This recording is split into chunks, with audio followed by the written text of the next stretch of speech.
نئے ماسٹر صاحب، تحریر الطاف حسین، پیشکش سید محمد نعمان خالد۔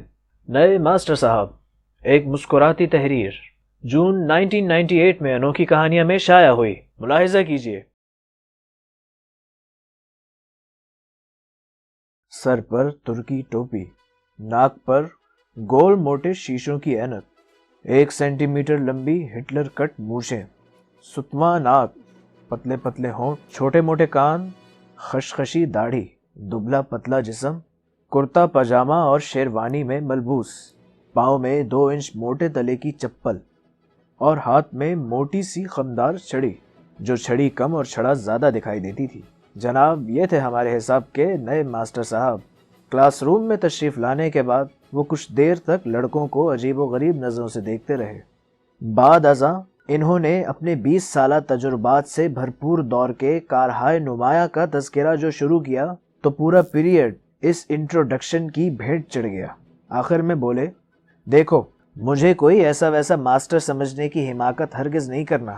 حساب کا استاد ہوں اور ٹیڑھے لوگوں کا حساب بھی خوب لیتا ہوں، چمڑی ادھیڑ دیا کرتا ہوں، کھال کھینچ دیا کرتا ہوں۔ ماسٹر جی، کیا آپ کسائی ہیں؟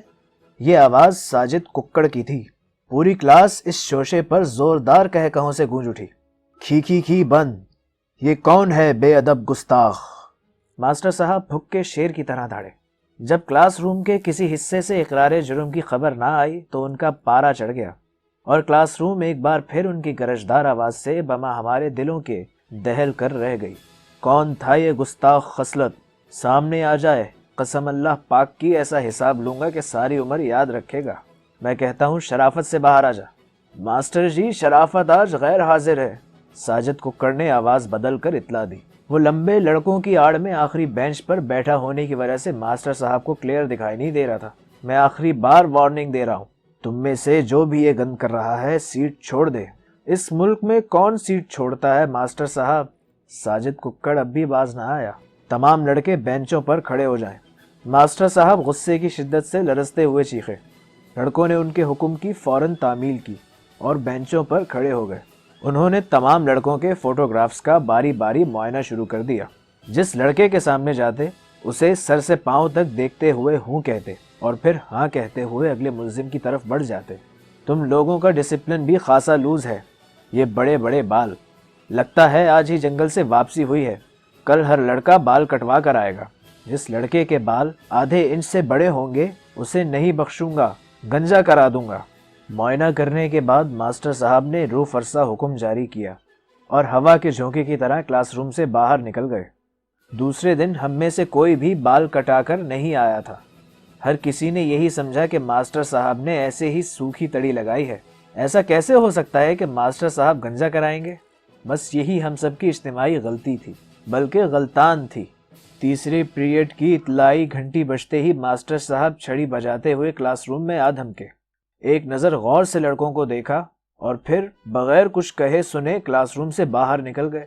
ہم ابھی ان کی متوقع آمد اور اچانک واپسی کے متعلق سوچ ہی رہے تھے کہ وہ دوبارہ کلاس روم میں داخل ہوئے۔